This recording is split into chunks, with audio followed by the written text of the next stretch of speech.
The role that Jewish partisans played in winning World War II. Never forget the Jewish partisans. Never forget the Holocaust. These men and women live forever in our personal as well as collective memories of the determination to resist the Nazis during World War II in Europe and the Soviet Union. Their actions will forever live forever.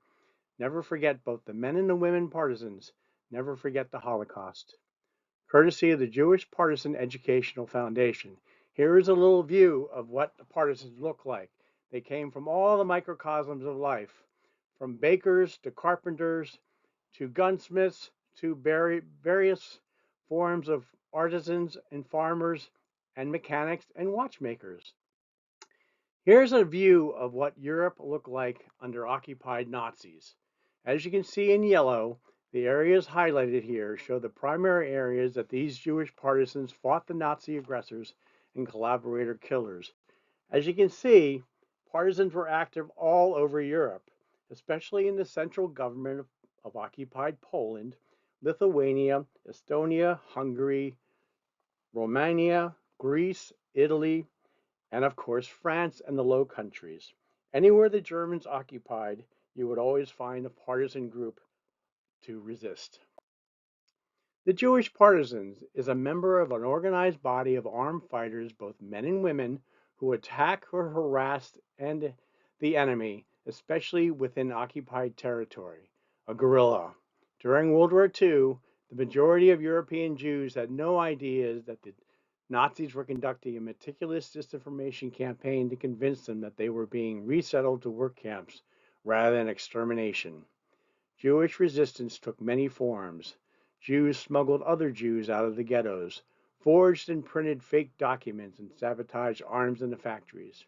They also formed groups of partisans who blew up thousands of Nazi supply trains, power plants, and factories. Some questions and answers about the Jewish partisans in World War II you might have. What is a Jewish partisan?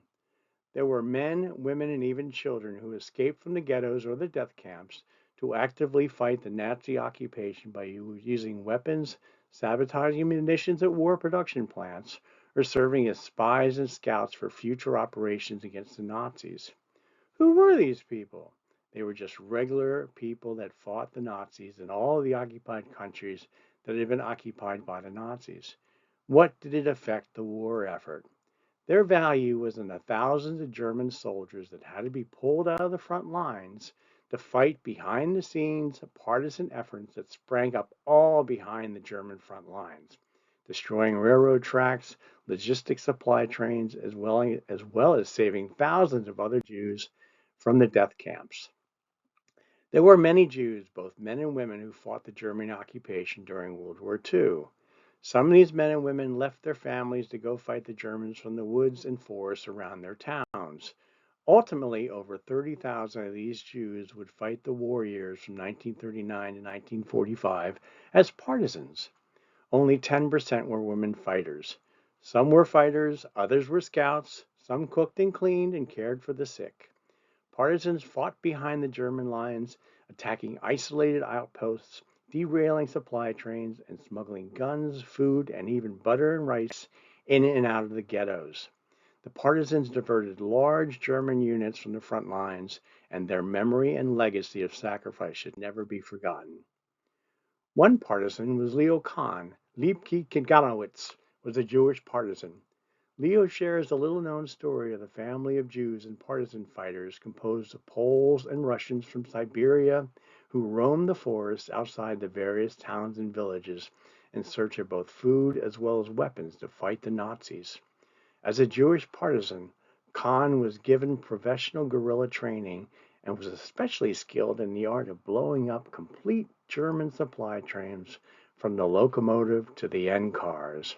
These included oil, airplane fuel, gasoline, as well as troop and resupply trains.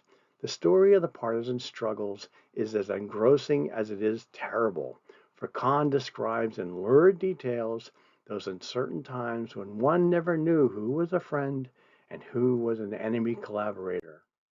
If you contact the Jewish Partisan Educational Foundation, you'll be able to avail yourself of many of t-shirts and goodies that are available for sale, of course.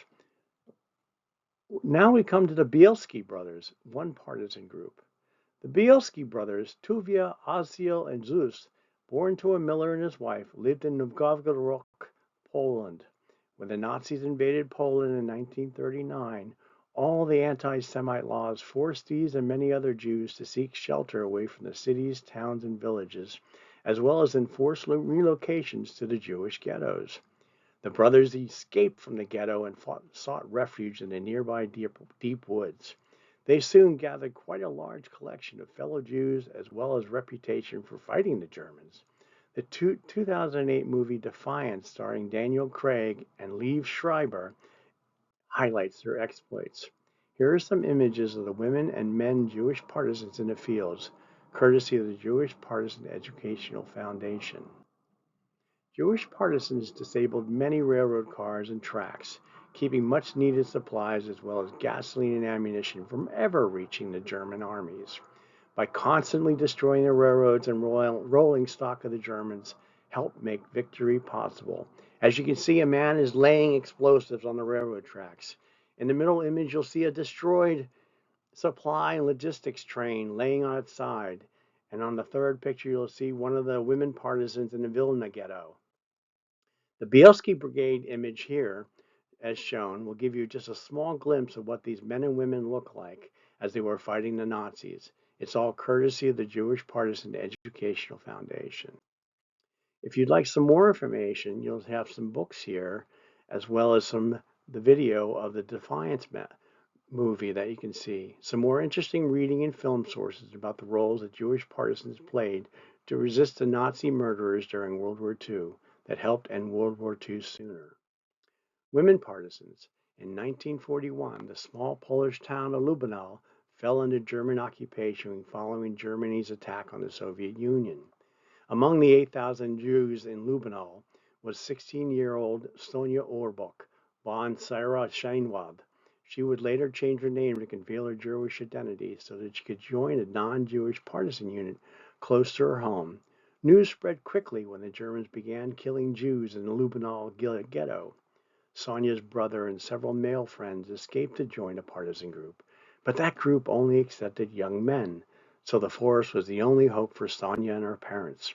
They hid among the trees where they survived in freezing temperatures for months until her family made contact with a nearby battalion of Russian partisans. Fortunately, Sonia's uncle was a trained military scout, and the partisan needed his lifelong knowledge of the surrounding terrain and accepted the entire family into their partisan group. Sonia began her new life in the forest encampment that served as their base for mission of sabotage and resistance. Early on, Sonia was assigned to guard duty and learned first aid and how to blow up enemy trains. Her brothers and uncles did not survive the war. Sonia passed away in 2018. The testimonies of Jewish women partisans present a more complex, gendered picture of partisan activity from the conventional portrayal of an exclusive male arena of armed guerrillas. Though Jewish partisans were fewer than their male counterparts, they rarely held senior leadership positions and fought less frequently in armed battles. They did assume the identity, principles, discipline, and objectives of partisan fighters. Against stereotype, women's real experiences did not conform to prevailing ideals about partisan machismo and anti-Semitism or about women's activism, being mostly supportive of men's armed combat against the Nazis. Regardless of gender, all partisans hit by day, fought or traveled by night, they lived out the land and slept in makeshift dugouts, physical hardships shared by the men and women partisans equally. If you'd like some more links about what the partisans did during World War II, here they are. You can also get some more information as well as some goodies and treats and swag from the Jewish Partisan Educational Foundation. And if you'd like to make a contribution to the Jewish Partisan Educational Foundation, you can make your tax-deductible donation here or call Sherry at jewishpartisans.org.